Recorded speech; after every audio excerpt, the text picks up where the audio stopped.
Hello people of YouTube, it's your boy Skinny Penis with another video.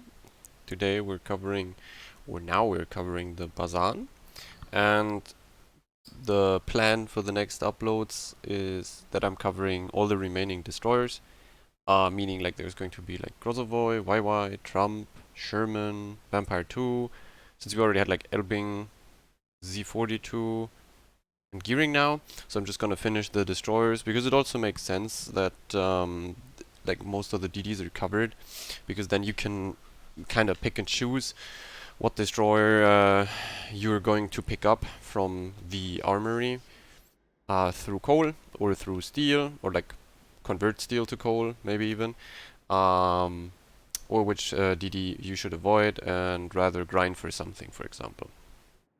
So here's the Alvaro, the most average destroyer of all destroyers. Like there's nothing more average than this thing. It's right in the middle between gunboats and torpedo boats. Doesn't excel at anything. It's not by any means the best gunboat through DPM. It's by no means the best torpedo boat, but it gets both armaments. The only thing that is like gimmicky on it, like it doesn't get any special gimmick apart from the burst fire, which has very little impact overall. The burst fire allows you to do two things really that are helping you, and that's when you use it. It's getting fires after or like right before someone would go dark, or before you leave range, or before you go behind a rock. So you have like this one small little additional burst of damage and maybe fires right before you can't shoot the target anymore. Or against destroyers, you can burst at the end of a trade. That's when you do it. Like you gunboat a DD, you take the trade, you take the damage, whatever, and then right at the end you put the burst out to kill the enemy destroyer earlier, so he may trade hopefully less damage on you.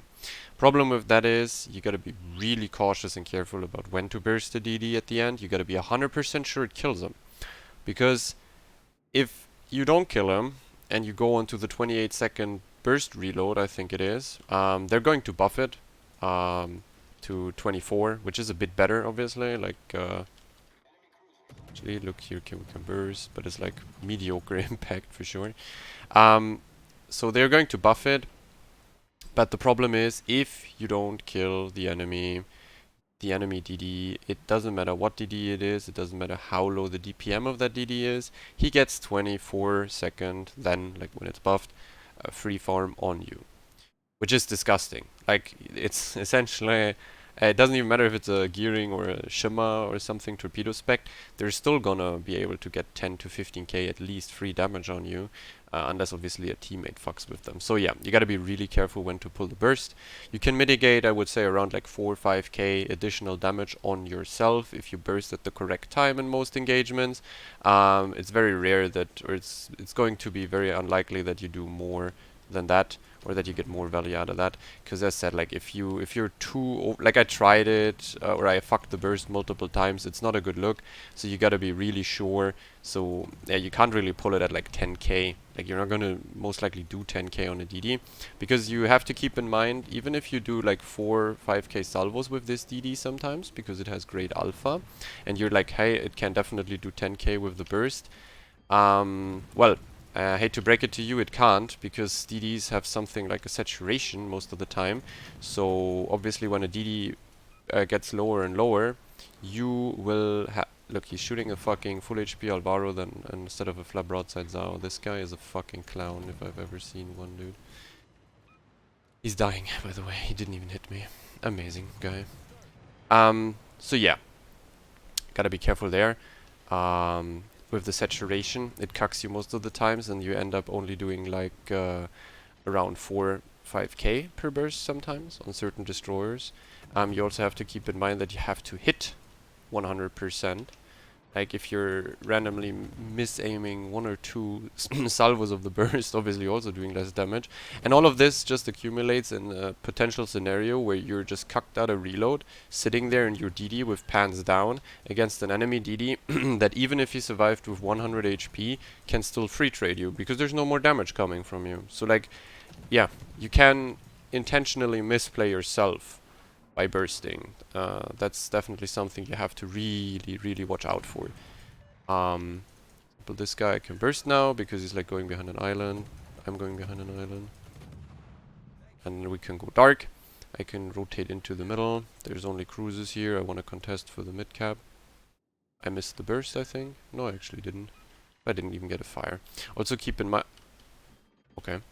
See, like here, I'm lucky that my burst was used a bit earlier, but I obviously don't have immediate reload for the Haaland, which now costs me 2 or 3 salvos that I could have shot him at, could have traded with him.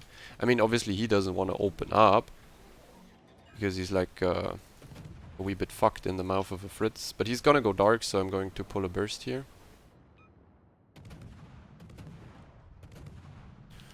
Then go dark again. He's gonna go dark, so yeah, I hope that I get a fire or something, but yeah. That was, for example, a good like way to use the burst. I mean, sure, in retrospect, he may have been spotted for 5 seconds longer, so then you would say to yourself, well, I could have waited with the burst for 5 seconds, but do you know? Like, that's just something you have to anticipate properly with Alvaro when to burst.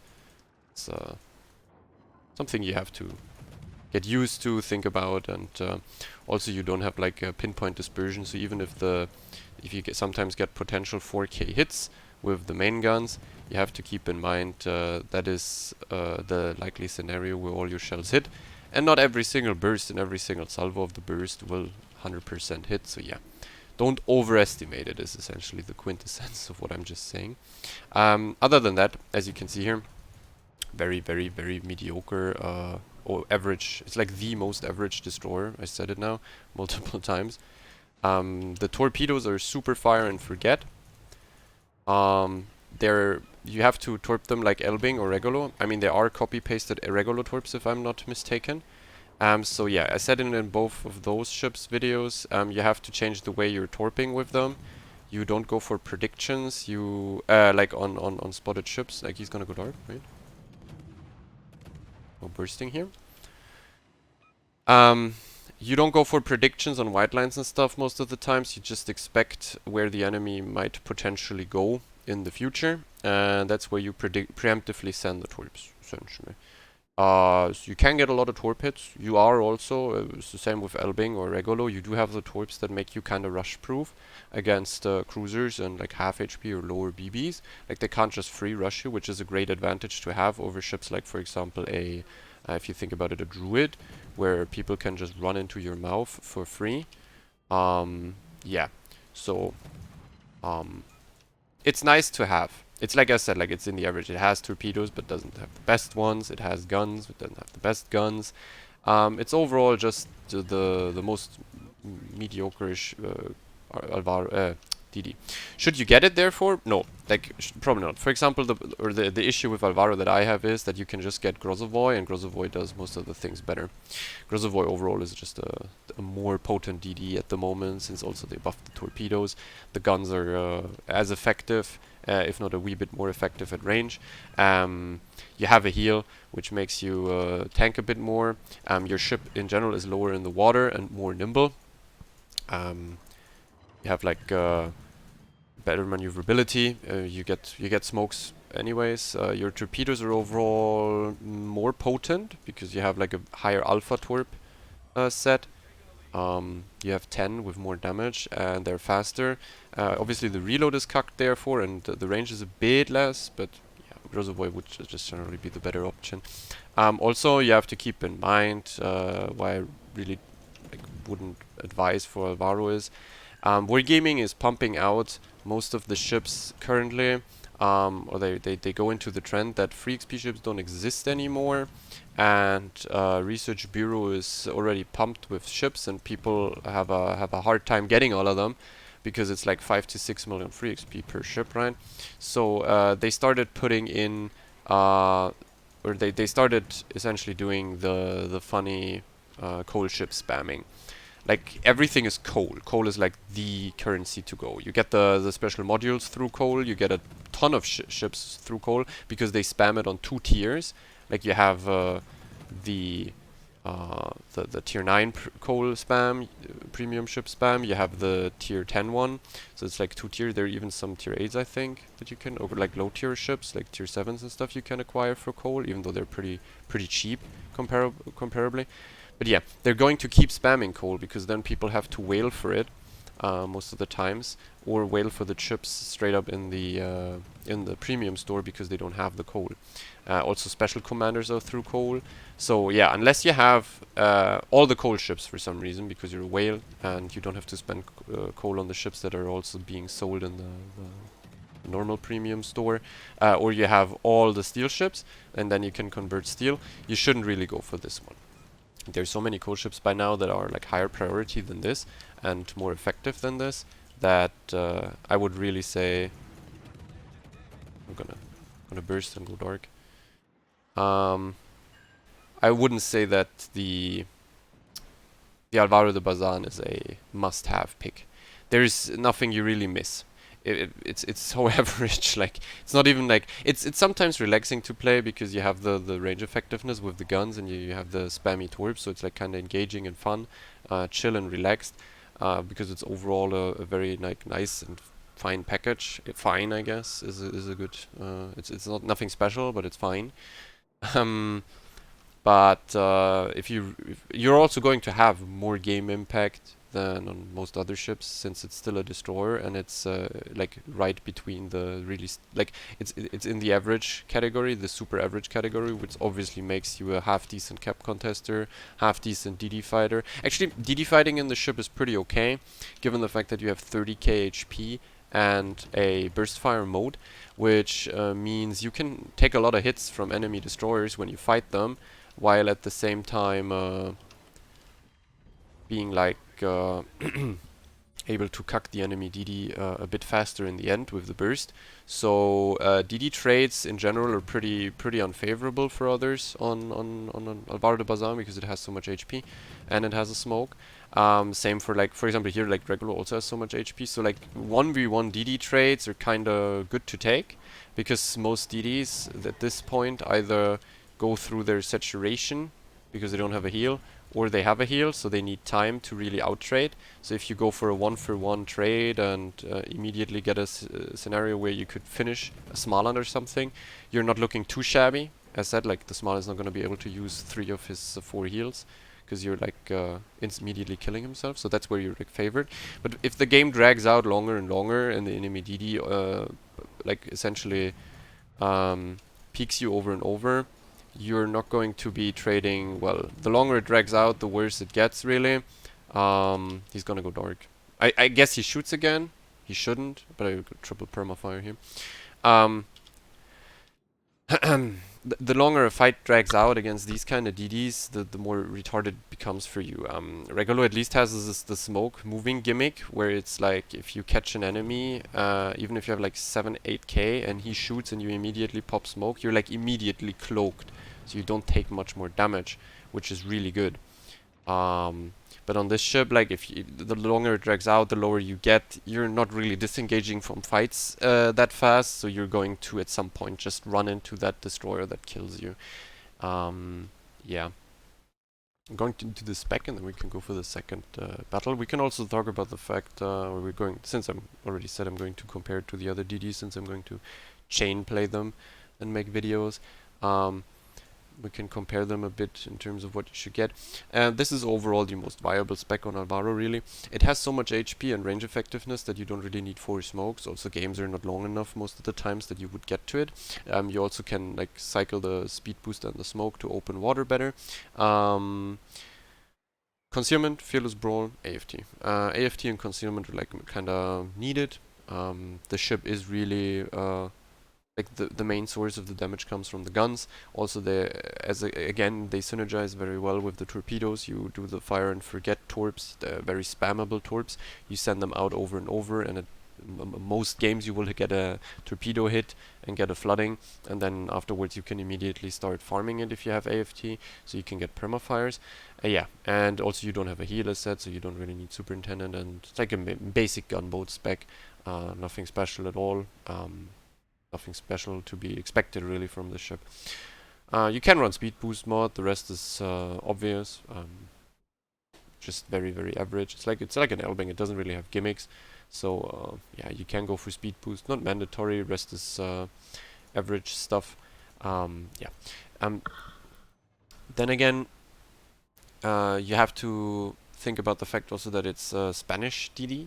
It's like a special nation, which means you can't like it's a premium ship, but like the nation doesn't offer you any other line or a bunch of premium ships that you can share a captain with. So you would have to specifically go for like at least 17-point captain on it. 17 points is completely fine. You get AFT concealment and the other skills like AR and survivability expert. You don't really need fearless brawl. That's just like 10% more DPM. It helps, but it's like not mandatory.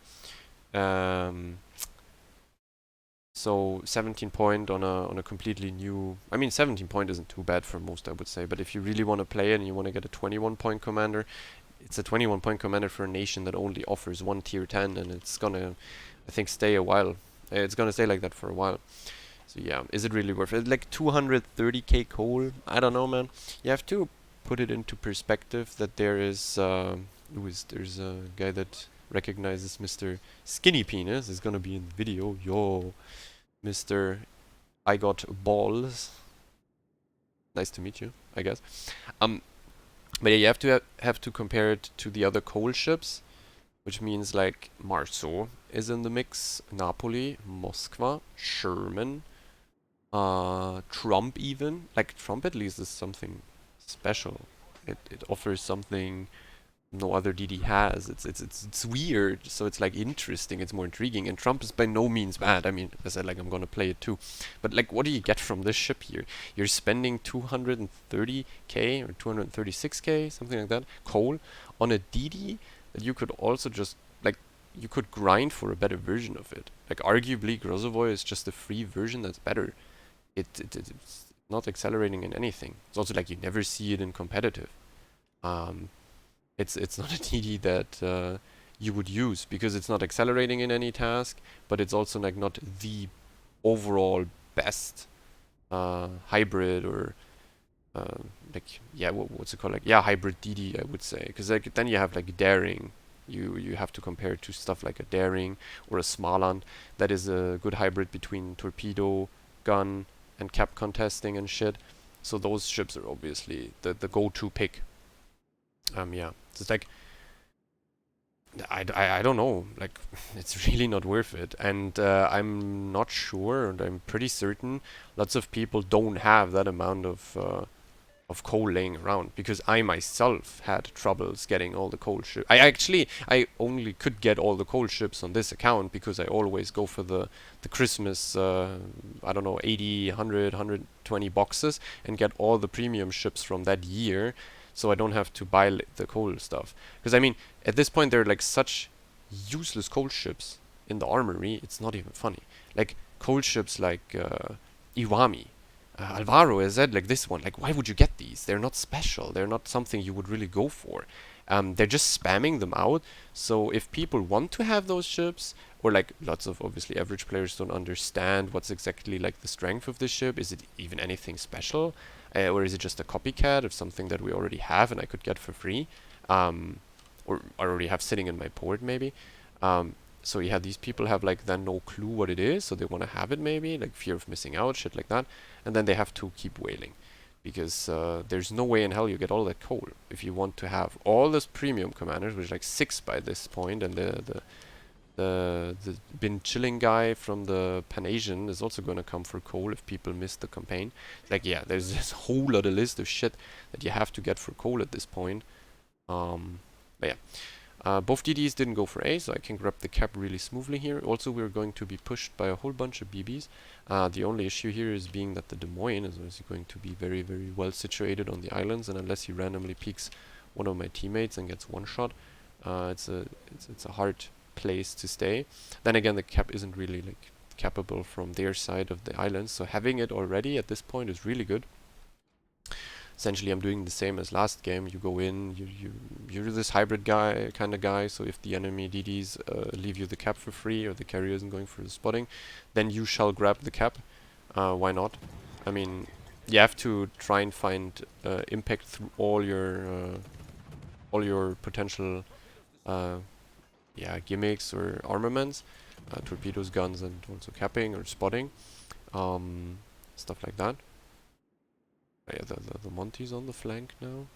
Oh, there's the GK, the other one. I think they're in a division. Yeah, they're in a division. So yeah, we're just gonna kite away here. I mean, it's 4 BBs. That's a whole lot. My torpedoes are hydroed. I think that GK might take one though if they have range, which is pretty good. Yeah, nose hit too. I mean, the first nose hit obviously is unsaturated, so you get a whole bunch of damage there. It's pretty nice. Smoking isn't really like worth it here, I fear. I'm gonna burst here and maybe chance it on a fire. Maybe. Because he's leaving range. As I said with the burst, it's like a situational armament that can sometimes give you the... Yeah, there you go. That's a fire. That's good. That's like, that wouldn't have happened if I don't have the burst armament. But yeah, be really careful about when to use it, and you're going to feel stupid at some point, nonetheless. Like, you are going to burst and then something random gets spotted, but you did take the decision to cock your reload for 24 seconds. I mean, AR affects it, so now that they nerf it, or that they buff it by 4 seconds, so it's like 4 seconds less. So since they do that, and AR affects it too, the burst reload is going to be very nice. But you can see the gimmick was really, really unimpactful and meaningless, really. With that long of a burst reload, the risk of fucking yourself through bursting too early was most likely so overwhelming for most average players and happens so often that they have to buff it. Like, you don't really get an added benefit of better dispersion, better penetration, better fire chance on the burst, so it's just the means of pumping a bit more damage out at the right time on a destroyer, for example, or on a BB to get a fire. It really isn't it's nothing more than that. For example, Conda has the improved accuracy. Annapolis is kind of the same as Bazan, but Annapolis obviously has AP that is hard hitting, which means Annapolis wants to burst against cruisers with AP because you only see broadside for a certain amount of time, so there's like a bit more reason to do it. Alvaro de Bazan does have better AP than like your average DD, Gearing or Shima, so you can burst close-up light cruisers in one go. It's possible, but again, if you somehow manage to not get enough citadels or damage in, you're fucked. Like, you're going to stay spotted and you can't shoot back. So you gotta be really, really sure that you're close enough to a minnow, and you've gotta be sure that the burst damage that you pump out, like the AP, is going to kill him off. It's like... I have played myself fairly often with that already. That's why I'm like stressing the issue so much. And I have fucked a lot of Bazans because they bursted, missed half of it, and even though I was low in a DD, I could trade on them for like 28 seconds for free. So yeah, I also think reload mod doesn't affect the burst reload, but I'm not 100% sure. Don't ask me. The ship is just not worth it to really like dig deep and really figure out what it does and what it doesn't do. Oh man, the fucking Napoli, piss off. Come on, dude. That's not fun.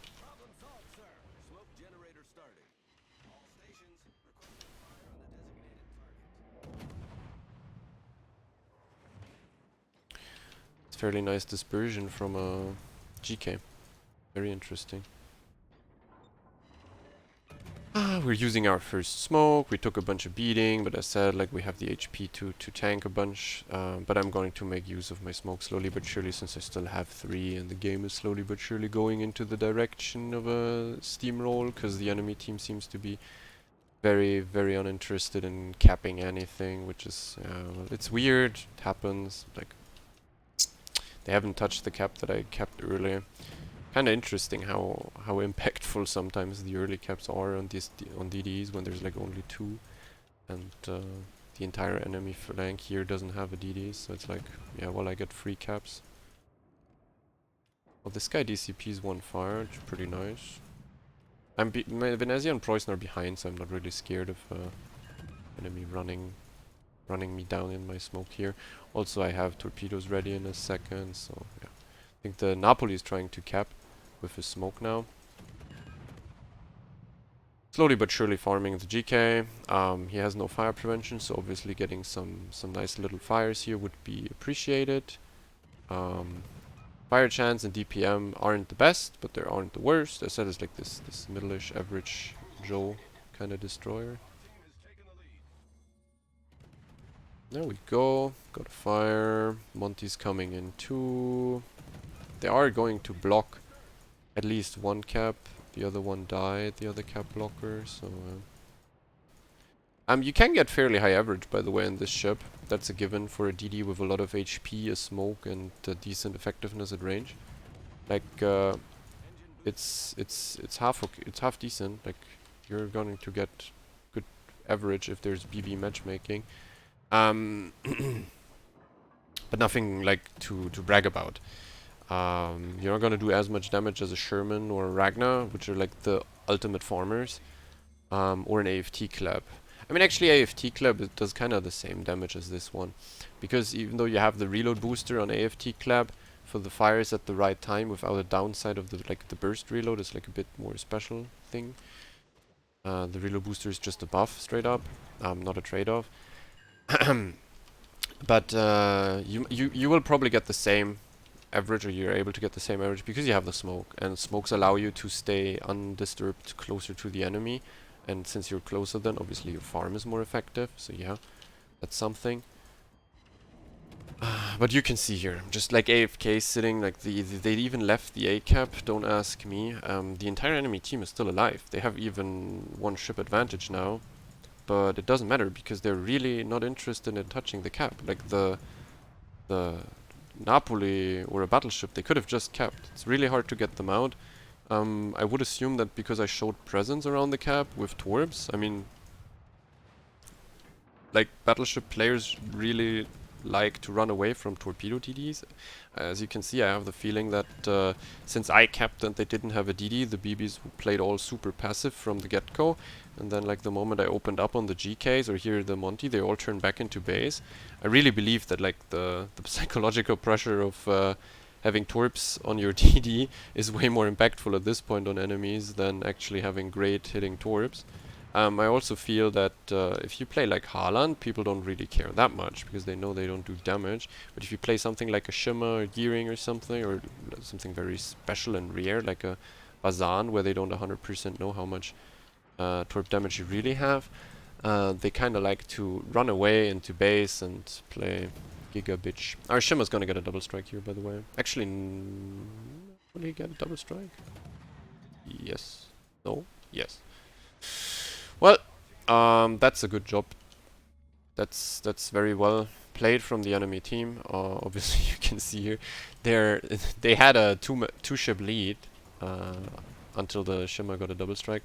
But since their carrier is really brain damaged and their BBs never like play together, or as a the Yamato dies in the corner too, and like you can see it's still like 8, no wait, 9, it was still 7 people in base, I think. Yeah, 7 people camping in base. Could have done more damage. Well, I mean, what you got to see here is like you can torp chokeholds. This game, for example, we didn't get lucky. Last game we also didn't really get lucky with the torps, but there are definitely games where you can get a bunch of torp hits and then the permafires with the floods, or after the floods, which is really nice. But yeah, what you could at least see from both games is that you're really safe to just farm from range or farm close. So you're like this, let's say a little bit of AFK farmer. That's why it's not really interesting for me to play, because it's just like perma farming at range all the time kinda thing. Sometimes you have a little knife fight with a destroyer, which is like the highlights of this ship. In general, you tend to, or you want to dodge Russian cruisers or anything with like lots of DPM and fast shells, low arcs, because the ship is very fat and shit in like its maneuverability. It's a bit faster than your average, or like your normal DD. It's a bit slower than the Frenchies or the Russian ones. Um, so it's like not really that big of a speed demon. I mean, you go 42 and then like 40, 44, 45 with the speed boost. It's fairly nice, but it's not like French level. Um, yeah, we already went into the spec. Actually, I played a game before, but I had to cut because like the game spurred out on me. Actually, this game would have been nice for YouTube, because I got a bunch of torpedoes. Like I threw torps out. It was Faroe Islands. You have a lot of choke points. You can throw out a lot of torps, and then as you can see, 5 floods.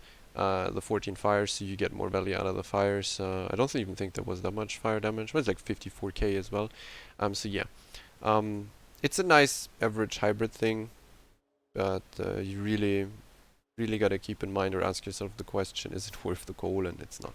Um, I I mean, as I said, like if you have old steel ships and you have a ton of steel laying around, if you have like 1 million coal, some people do, because they're like not buying the carriers for coal, they're not buying the tier 9s for coal, and they just don't care. Then obviously it's a tier 10 ship, so you can like get it, you get some benefits too with the super container or the certificates on like the events when you can play it. But yeah, and keep in mind that you have to train a special commander for it because it's Spanish. They announced the Spanish line, so that's when you can finally move that captain to something else and reuse it. So you're already prepared. That would kind of make sense. But other than that, for now, you only have, I think, yeah, the Canarias, which is a tier 6 cruiser that no one cares about. Um, I don't think it gets more average than this DD. And you have to make up your mind yourself if you want to get it. But you're not missing out on anything. So that's it. And see you for the next DD. See you for the next video.